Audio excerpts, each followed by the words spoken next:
Stesen berita bisnes anda dan waktu ini kita dalam program Jendela Fikir. Fikir-fikir kan? Tadi kita dah rap kan.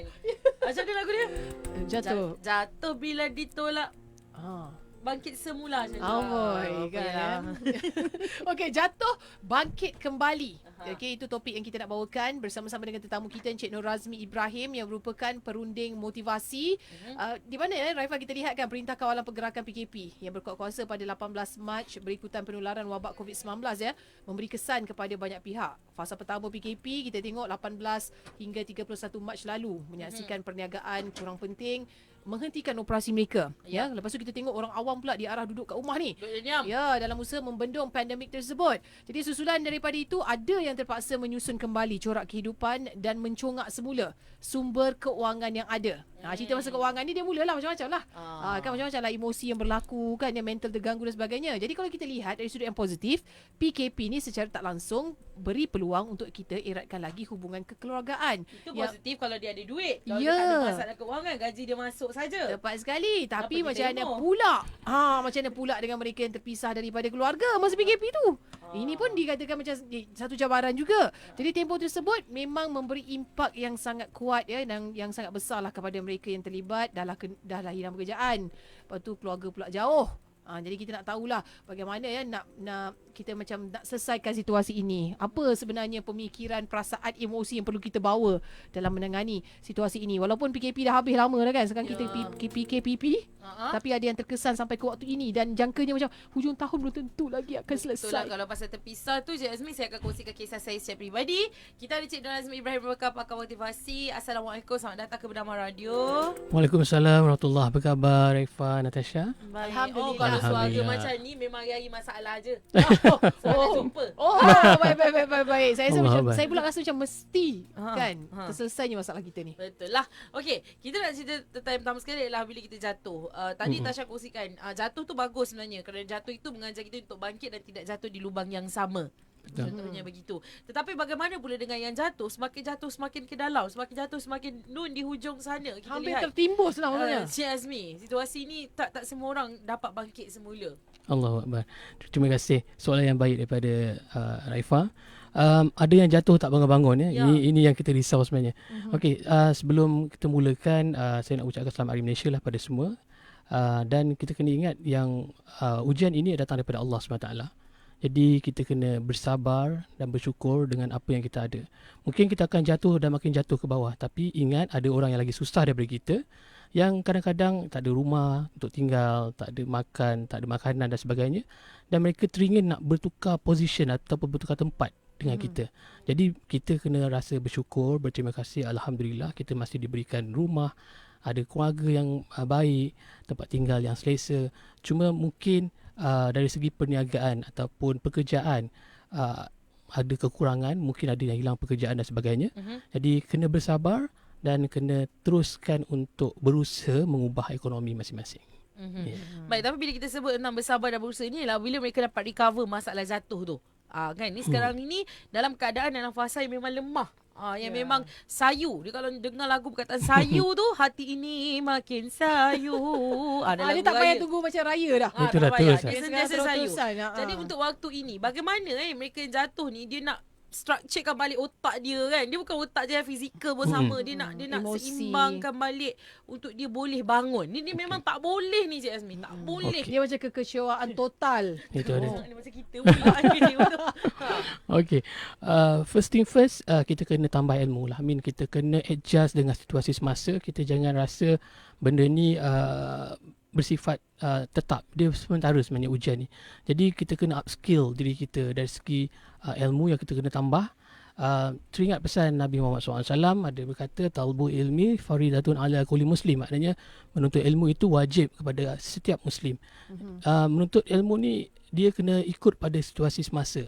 Seandainya perniagaan kita jatuh, tiada profit, tiada untung, jadi kita kena fikir secara kreatif untuk kita explore bisnes ataupun perniagaan yang lain. Dan seperti siapa yang hilang pekerjaan kena terus mencari, adjust, tambahkan ilmu, cuba sesuatu yang baru. Kadang-kadang orang nak cuba satu baru tu dia tak berani nak cuba satu baru, takut nanti tak diterima oleh orang lain ataupun market tak boleh terima. Jadi kena terus cuba sesuatu yang baru. Teringat Albert Einstein pun dia cakap, kalau kita cuba satu yang baru, maknanya kita akan belajar benda-benda yang baru lagi. Tapi kalau kita tak pernah mencuba, maknanya kita takut dengan bayang-bayang kita sendiri.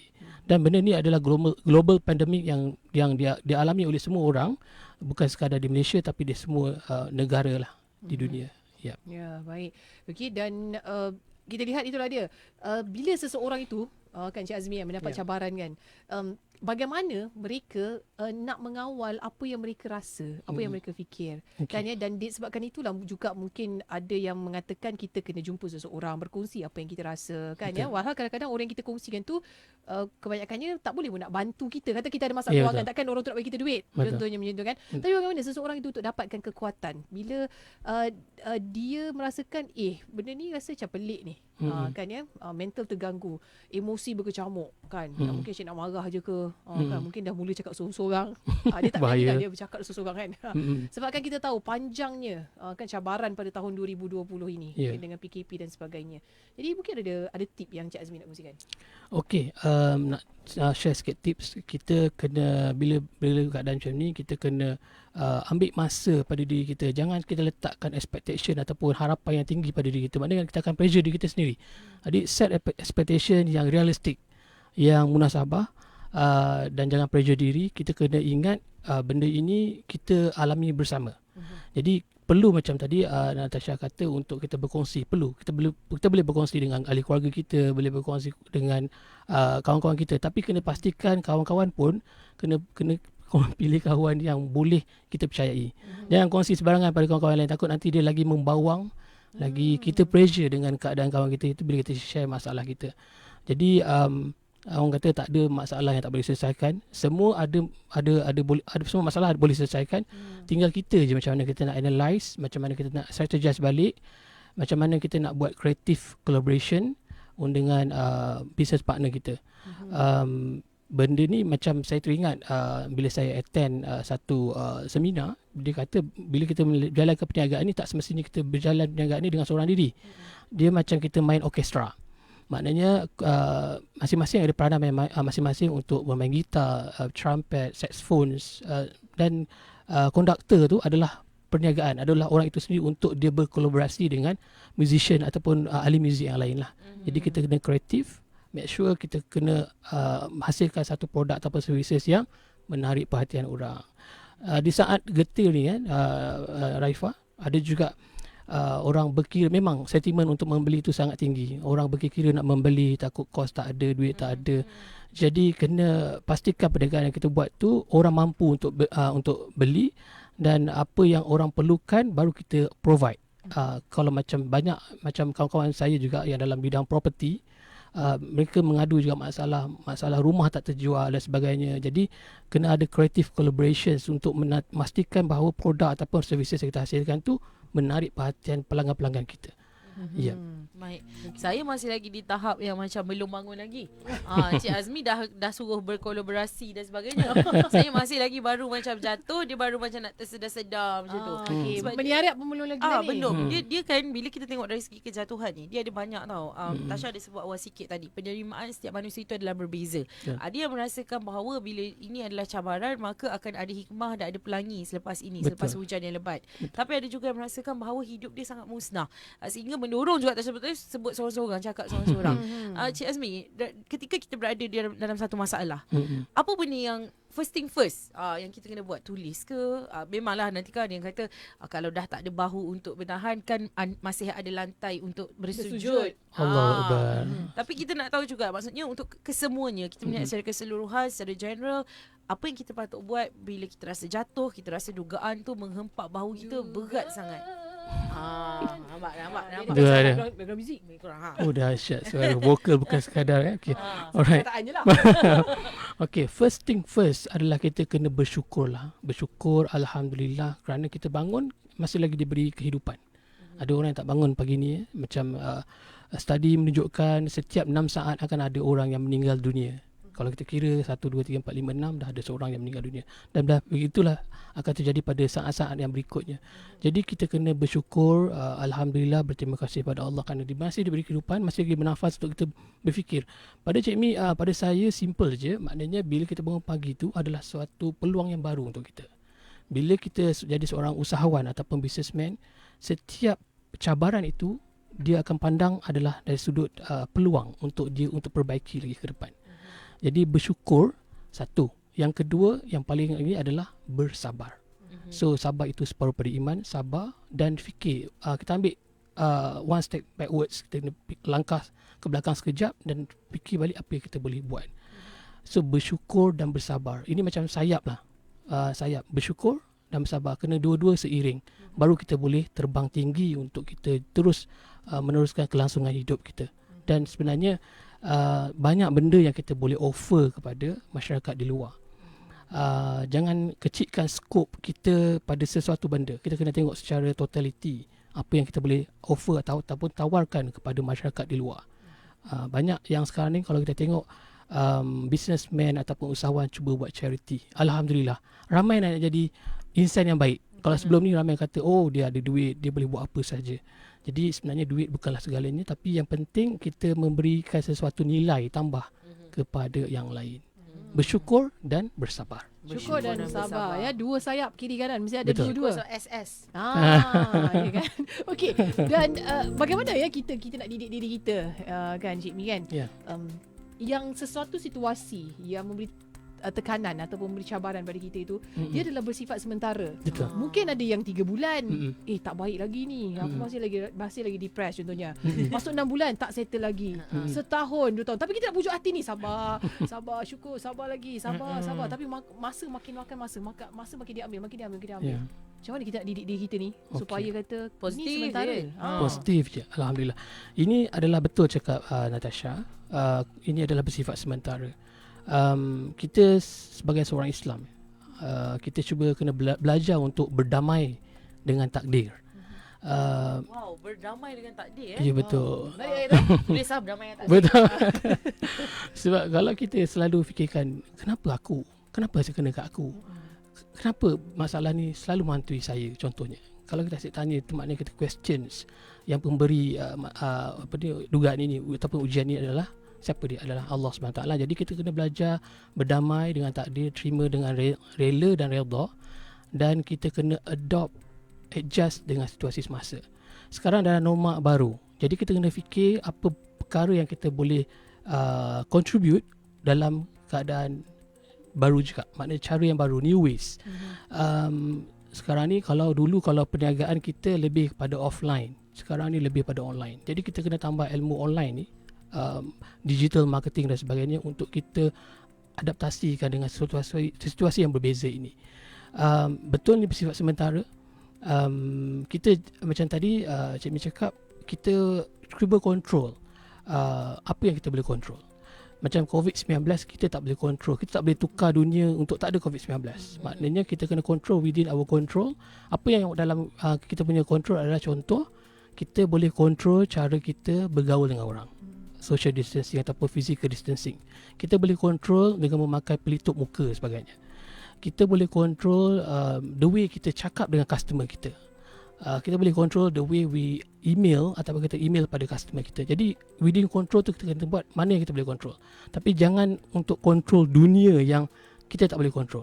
Nanti kita akan jadi stress dan kita akan depress. Bila depress tu yang jadi cakap seorang-seorang. Dan mungkin akan masuk hospital bahagia untuk lebih bahagia lah. Itu yang kita risau. Baik, untuk anda yang baru mendengar kami, kita dalam program Jadaily Fikir bersama-sama dengan Cik Nur Azmi Ibrahim, peruding motivasi. Topiknya jatuh, bangkit semula, bangkit kembali. Kalau anda ada soalan boleh telefon kita jugalah 0326927939. Ada kisah, ada cerita yang nak dikongsikan. Baik, Cik Mi, Cik Nur Azmi, dia biasa panggil Cik Mi. Terima kasih. Cik Mi, Cik Pak. Alah. Okey, Cik Mi, sebut juga tentang sokongan. Bila kita jatuh, kadang-kadang sokongan dari, bukan kadang-kadang, kita memang perlukan sokongan dari keluarga, sahabat handai dan sebagainya.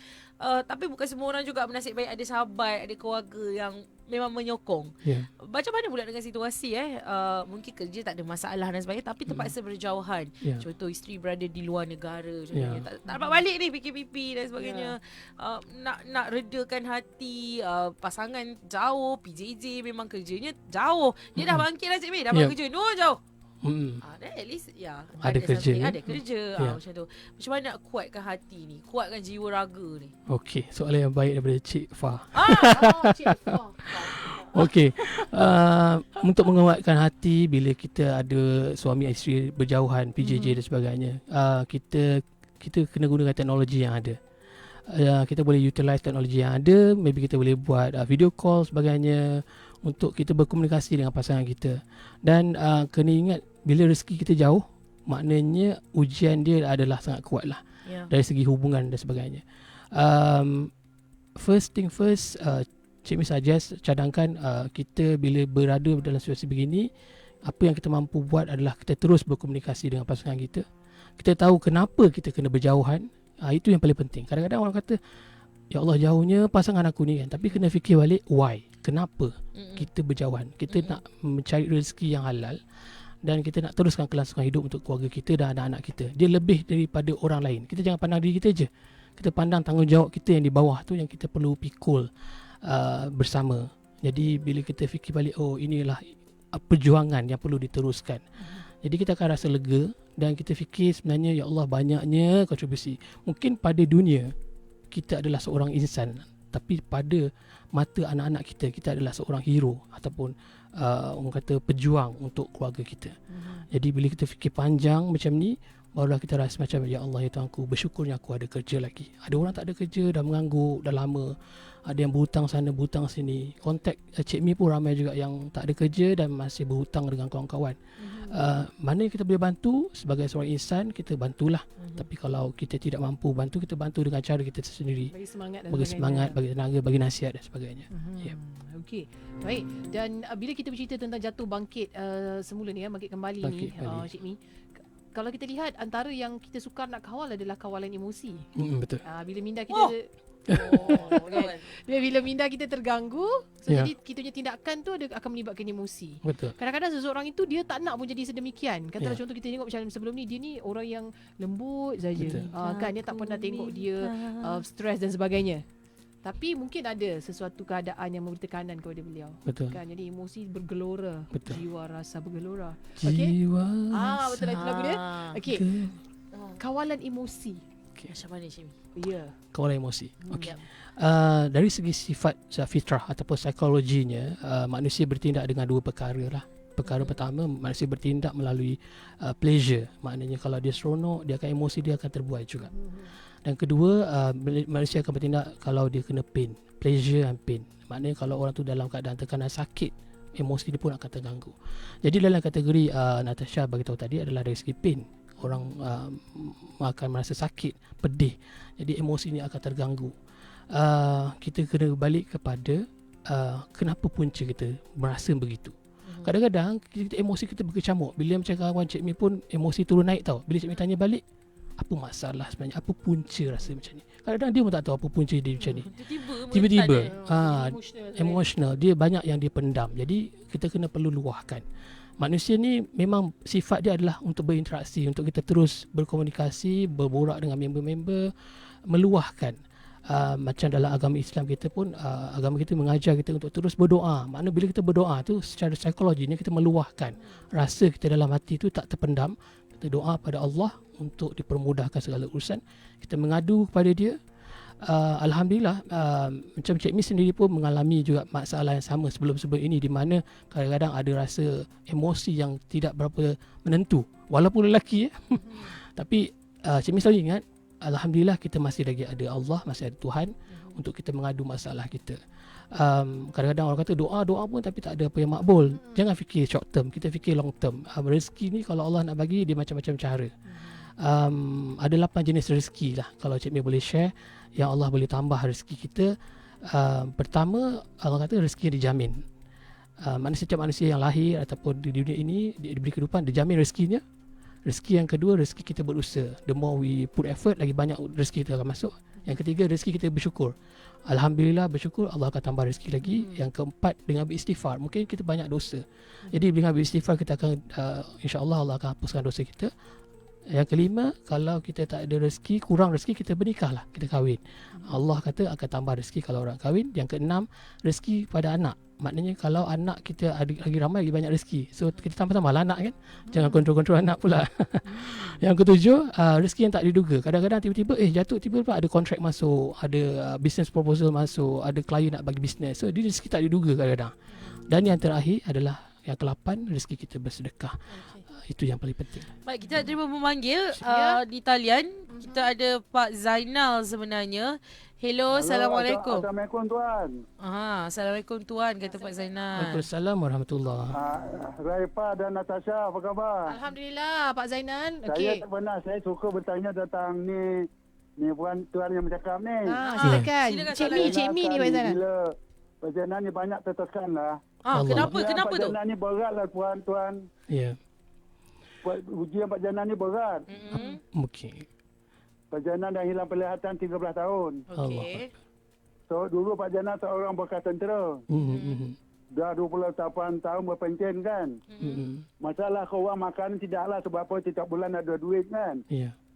Walau tak banyak tapi masalah sekarang ni bila Pak Jana dah jadi orang tak nampak ni selalu tertekan, kawan-kawan pun tak nak hubungi kita. Kadang Allah. bila kita mudah terasa hati lah tuan. Ya. Lebih sensitif Pak Zainal ni mula-mula kena tu memang nak mula-mula 13 tahun yang lepas macam tak nak hidup lagi lah buat dah sekarang ni. Banyak saya jadi pemanggil tanya Ustaz. Banyak selalu mendengar suara saya di TV3, TV9 kan. Ya. Di satu saya pemanggil tegar tapi ni kawan saya radio lah sekarang ni. Hari ni telefon saya rosak. Pakai dia pembimbing ni Natasha dengan apa beberapa lama dia. Saya suka dengar dia pagi-pagi tu. Tapi macam ini tuan, Ya. bagilah nasihat Pak Zainal ni. Pak Zainal bila satu-satu benda sekarang siapa menangis, siapa menjerit masa Okey. Ya, baik. Maksudnya Itu dia selepas kehilangan penglihatan tu, Cik Azmi dia jadi lebih sensitif, lebih tertekan. Silakan. Okey, terima kasih. Alhamdulillah, sebenarnya kita kena merafakkan kesyukuran kepada Allah SWT sebab Pak Zainal ni sebenarnya antara insan yang terpilih. Allah duga Pak Zainal dengan hilangnya penglihatan. Sebenarnya Allah sayang dengan Pak Zainal. Allah sebenarnya maha adil, maha penyayang. Kita selalu doakan, dalam doa kita kata ya Allah Tuhanku masukkan kami dalam syurga Firdausmu.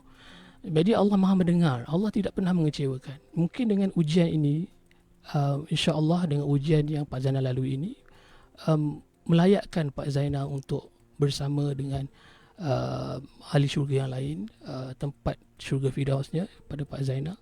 Sebab dua perkara lah yang selalu Cik Mi ingat bila Cik Mi diduga. Satu, kita punya amal ibadat kita. Yang kedua adalah dari segi ujian yang Allah bagi. Allah maha adil. Kadang-kadang amal ibadat kita tak banyak, tapi kita selalu doa minta syurga, keluarga kita masuk ke dalam syurga. Tapi amalan kita tak cukup banyak. Jadi Allah uji kita untuk kita naikkan lagi darjat kita yang lebih tinggi. Jadi ujian-ujian daripada Allah SWT ini adalah untuk kita menaikkan darjat supaya kita qualify untuk masuk syurga insya-Allah. So Pak Zainal sebenarnya Allah sayang Pak Zainal. Tak ramai yang Allah uji macam ni. Hanya insan-insan tertentu yang terpilih dapat ujian macam ni. Jadi Pak Zainal bersyukur kerana saya difahamkan Pak Zainal juga ada keluarga, mungkin isteri yang sangat supportive, sangat sokong Pak Zainal. Jadi bersyukur sebab ada orang-orang yang masih membantu Pak Zainal. Cuma yang hilang adalah penglihatan. Ada orang kan ada ujian dia dahsyat, maha dahsyat. Hilang penglihatan, tak dengar, cacat dan sebagainya, tak boleh bergerak langsung, tak boleh bangun. Tapi alhamdulillah yang Allah ambil adalah satu panca indera iaitu hilang penglihatan. Pak Zainal kena sabar, berdoa dan bersyukur dengan apa yang ada sebab ujian ini adalah untuk menaikkan darjat Pak Zainal. Dan bersyukur Allah masih sayang Pak Zainal dengan diberi ujian ini kita makin dekat dengan diri yang kepada yang Maha Pencipta kita. Okey, baik. Ya, cikgu, saya sendiri secara peribadi pernah juga mendengar ada yang mengatakan kalau kita mencari perhatian Allah itu, maka kita tidak akan risau pada perhatian manusia lain. Betul. Malah lebih nanti Allah akan gantikan ramai yang akan lebih dekat dengan kita. Betul. Macam tu Cik Mi? Setuju lah Tasha. Allah Maha Adil, Allah Maha Bijaksana, Allah Maha Berkuasa. Dia tidak pernah menghampakan. Kalau ujian yang Cik Mi lalui pun, kalau Cik Mi boleh share dengan semua, Cik Mi bukan mula dengan keluarga yang senang. Cik Mi start daripada Cik Mi tinggal di Setinggan, Kampung Pandan, menumpang di rumah saudara. Namun doa dan usaha yang Cik Mi terus buat, Alhamdulillah, syukur Alhamdulillah pada Allah, diberikan peluang dan ruang yang begitu luas Allah bagi untuk Cik Mi explore apa yang Cik Mi boleh terus bagi kontribusi kepada masyarakat dan orang sekeliling Cik Mi. So bersyukur Alhamdulillah, di tempat kita jatuh itu mengajar kita lebih erti kehidupan ini. Yep. Okey, baik, itulah sikit sebanyak perkongsian yang sekiranya kita jatuh, bagaimana kita nak bangkit. Dua lah, syukur dan sabar. Syukur dan sabar. Jadi kalau ada orang telefon saya, dia tanya je syukur dan sabar, syukur dan sabar. Dan berdamai dengan takdir. Berdamai dengan takdir. Berdamai dengan takdir. Saya dah tweet. Berdamai dengan takdir. Wow. Alhamdulillah. Berdamai dengan takdir. Jadi kita bolehlah gunakan kata kunci ini. Wow. Kata kunci. Untuk kunci. meneruskan kelangsungan kehidupan kita dalam situasi yang mungkin mencabar. Kan kita mungkin tak faham situasi orang lain pun tak faham situasi kita. Tapi kita buat yang terbaik untuk diri kita. Betul. Ya, betul. Baik, terima kasih ucapkan kepada tamu kita, Cik Nur Azmi Ibrahim, penerbit motivasi. Terima kasih, berkongsi Raifah. pandangan juga dan juga nasihat lah, insyaAllah. Kita ambil sikit sebanyak. Mungkin hari ni kita dengar 3 bulan lagi baru kita guna pun tak apa. Tak ada masalah. Yang penting adalah kita dapat ilmu itu. Berdamailah dengan takdir. Berdamailah dengan takdir. Damailah di sana. Damai. Okey. Kita kembali selepas ini untuk perkongsian yang selanjutnya. Terus dengan kami di Bernama Radio. Stesen Berita Bisnes Anda.